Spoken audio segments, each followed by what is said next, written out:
కబ్జా చర్యల నుండి ప్రభుత్వ భూమిని కాపాడుతున్న హైడ్రా ఈరోజు మరో 20 ఎకరాల భూమిని స్వాధీనం చేసుకుంది.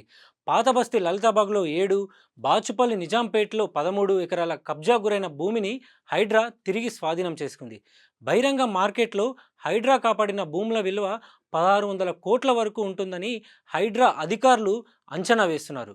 హైదరాబాద్ బండ్లగూడ మండలం కందికల్ విలేజ్లోని లలితాబాగ్ రైల్వే ట్రాక్ దగ్గర సర్వే నెంబర్ 28లో 9 ఎకరాలలో ఉన్న చెరువును కొందరు కబ్జా చేశారని హైడ్రా తెలిపింది.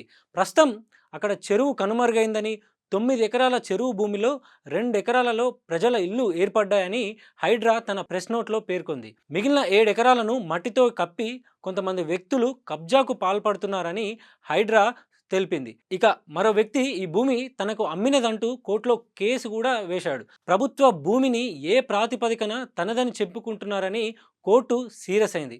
సర్వే ఆఫ్ ఇండియా మ్యాప్ ప్రకారం అక్కడ చెరువు ఉందని నిర్ధారించుకున్న హైడ్రా ఆ భూమి చుట్టూ ఫెన్సింగ్ వేసి స్వాధీనం చేసుకుంది.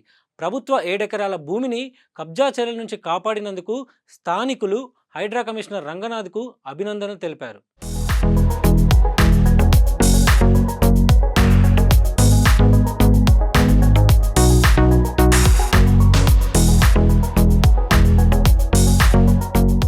ఇక మేడ్చల్ మల్కాజ్గిరి జిల్లా బాచుపల్లి మండలం నిజాంపేటలో 13 ఎకరాల ప్రభుత్వ భూమి కబ్జాకు గురైందని హైడ్రా తెలుసుకుంది. కబ్జా జరిగిన భూమిలో ఇప్పటికే 4 ఎకరాల భూమిలో ప్రజల ఇల్లు ఏర్పాటయ్యాయి. ప్రజల ఇళ్ల జోలికి వెళ్లకుండా మిగిలిన 13 ఎకరాల్లో ఏర్పాటు చేసిన షెడ్డులను హైడ్రా నేలమట్టం చేసింది. 13 ఎకరాల భూమి చుట్టూ ఫెన్సింగ్ వేసిన హైడ్రా ప్రభుత్వ బోర్డును ఏర్పాటు చేసింది. ఇక ప్రతి సోమవారం జరిగే హైడ్రా ప్రజావాణి కార్యక్రమంలో వచ్చే కంప్లైంట్లను క్షుణ్ణంగా పరిశీలించిన తర్వాత హైడ్రా రంగంలోకి దిగుతుంది.